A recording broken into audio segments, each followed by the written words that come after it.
Auzubillahiminash-shaytanir-rajim. Bismillahir-rahmanir-rahim. Assalamu alaikum students. Our today's topic is turning effect of forces. Students, forces can not only change the shape, size, speed, and direction of object, they can also make things turn. A playground roundabout turns when a force is applied to it. Obviously, when someone pushes it. So, a force can cause many things to move or stop. When a force causes an object to turn, this turning effect is called moments.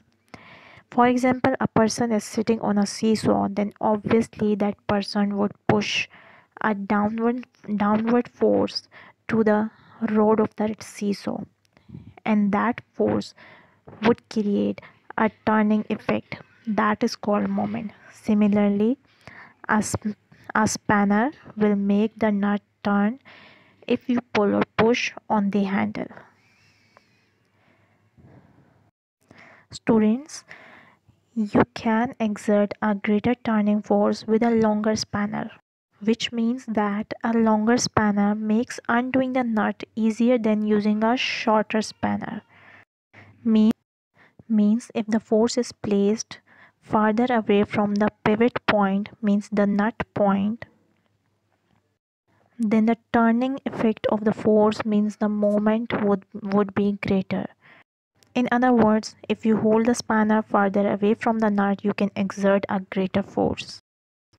And if you hold the spanner from the closer to the pivot point, then the smaller moment would be created.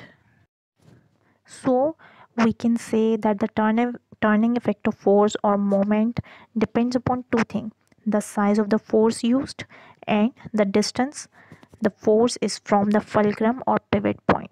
This is the pivot point, the nut is the pivot point or the fulcrum. So the distance between your hand and the pivot point is calculated, is multiplied with the amount of force you apply. Then we will get the moment. So how to calculate moment? Moment is equal to force and multiply the perpendicular distance between force and pivot.